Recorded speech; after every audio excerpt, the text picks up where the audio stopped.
Hey hi welcome back to my channel. మేమైతే అందరం కలిసి షాపింగ్కి వెళ్తున్నాము. పిల్లలు కూడా మాతో పాటు వస్తామన్నారు. ఫుల్గా ఎండ ఉంది, అయినా సరే క్యాపులు పెట్టుకొని మరీ వస్తున్నారు. కామారెడ్డిలో షాపింగ్ అంటే చాలా రోజుల తర్వాత. ప్రస్తుతం అయితే గోల్డ్ షాప్కి వెళ్తున్నాం. మా వదిన రింగ్లో ఉన్నటువంటి ముత్యం ఒకటి పోయిందంట. దాన్ని మళ్ళీ రీప్లేస్ చేయడానికి అని చెప్పేసి గోల్డ్ షాప్కి వచ్చినాము. పనిలో పనిగా నేను కూడా ఖాళీ టైంలో ఈ ఇయర్ టాప్స్ అవి చూస్తున్నాను. ఇవి మా పాప వాళ్ళకి బాగుంటాయా అని. తీసుకున్నానా లేదా అనేది నెక్స్ట్ వీడియోలో చెప్తాను. దీని తర్వాత పిల్లలందరూ ఉన్నారు కాబట్టి అందరం కలిసి అలా సరదాగా హనీ బేకరీకి అయితే వెళ్ళిపోయినాము. ఇక్కడ వీళ్ళ వేషాలు చూడండి. అందరూ కలిసి ఒక్కసారిగా మాజా బాటిల్ తీసుకొని తాగుతున్నారు. మేమైతే ఫాస్టింగ్లో ఉన్నాం, నేను మా వదిన, కాబట్టి జ్యూస్ తీసుకున్నాము. అమ్మ వాళ్ళ సైడైనా అత్తయ్య వాళ్ళ సైడైనా అందరం ఒక్కసారి కలుద్దామంటే ఎప్పుడు కూడా కుదరట్లేదు. ఒకరికి వీలైతే ఇంకొకరికి వీలవ్వట్లేదు. ఈసారి కూడా అమ్మ వాళ్ళ సైడ్ మా అక్క వాళ్ళ బాబు బిట్టు అండ్ లడ్డు వాళ్ళిద్దరూ మిస్ అయిపోయారు. మిగతా వాళ్ళందరము ఉన్నాము. ఇలా పిజ్జా, బర్గర్ ఇవన్నీ ఆర్డర్ చేసుకొని తింటున్నారు. పిల్లలు మామూలుగా ఎంజాయ్ చేయట్లేదు అసలు.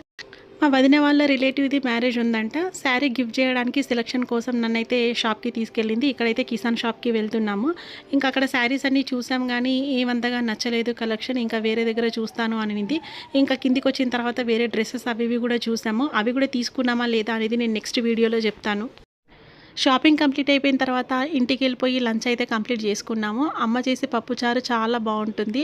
కాంబినేషన్గా వంకాయ ఫ్రై కూడా చేసింది. ఇంకా పాపడాలు, పప్పుచారు, వంకాయతో కడుపు నిండా తినేసి మళ్ళీ రిటర్న్ ప్రయాణం అయితే స్టార్ట్ అయిపోయాము. ప్రతిసారి ఇంతే, ఊరికి వస్తున్నాము అన్నప్పుడు ఉండేటువంటి ఎనర్జీ రిటర్న్లో వెళ్తున్నప్పుడైతే ఉండదు. ఏదో ఒక తెలియని లోటు, బాధ ఇవన్నీ మనసులో ఉంటాయి. అందరితో స్పెండ్ చేసిన ఆ కొన్ని రోజుల మెమొరీస్ అన్నీ కూడాను తిరిగి ఇక్కడికి వచ్చిన తర్వాత ప్రతి ఒక్కరితో షేర్ చేసుకుంటూ, ప్రతిరోజు వాటినే గుర్తు చేసుకుంటూ, మళ్ళీ తిరిగి ఊరికి వచ్చేంత వరకు కూడా ఆ జ్ఞాపకాలతో అలా గడిపేస్తూ ఉంటాము. ఇది నేను మాత్రమే కాదు, చాలామంది ఎక్స్పీరియన్స్. ఓయబ్బో, మీ ప్రేమలు చల్లకుండా తీస్తున్నా, మిమ్మల్ని వీడియో తీస్తున్నా. ఇది మళ్ళీ రేపు వస్తుంది. అందరు ఎలా ఉన్నారు? బాగున్నారా? Fine fine, nice. వీళ్ళు కొత్తగా కనిపిస్తారు. ఓకే, వీళ్ళు అక్కడ షాప్ వాళ్ళు కదా. Okay, done. చాలా ఫ్రెష్ అప్ అయ్యి వస్తారు ఇక. నాకన్నా మా పిల్లల పనే బాగుంది. ఎక్కడికి వెళ్ళినా ఫ్రెండ్స్ ఉంటారు, చక్కగా ఆడుకుంటారు. కానీ నేను మాత్రం రిటర్న్ రాగానే మళ్ళీ ఇల్లంతా క్లీన్ చేసుకొని, మాఫింగ్ చేసుకొని వంట చేసుకోవాలి. ఈసారి ఎందుకో ఇంకో 4 రోజులు ఉండాలనిపించింది. కానీ నేను ఇక్కడ పూజ చేసుకుంటున్నాను. ప్రతి శనివారం కూడా సప్త శనివారాల వ్రతం. ఈసారి 4వ వారము. మిస్ అవ్వద్దు అని చెప్పేసి వచ్చాను. సప్త శనివారాల వ్రత విధానం కూడా కొంతమంది నన్ను అడిగారు. నాకు వీలున్నప్పుడు దాన్ని కూడా లాంగ్ వీడియో తీసి పెడతాను, ఎలా చేయాలి ఏంటి అనే దాని గురించి. ఊరు వెళ్ళిన తర్వాత అయితే ఫేస్ బాగా ట్యాన్ అయిపోయింది. పెద్దగా నేను ఏం మెయింటెనెన్స్ చేయను.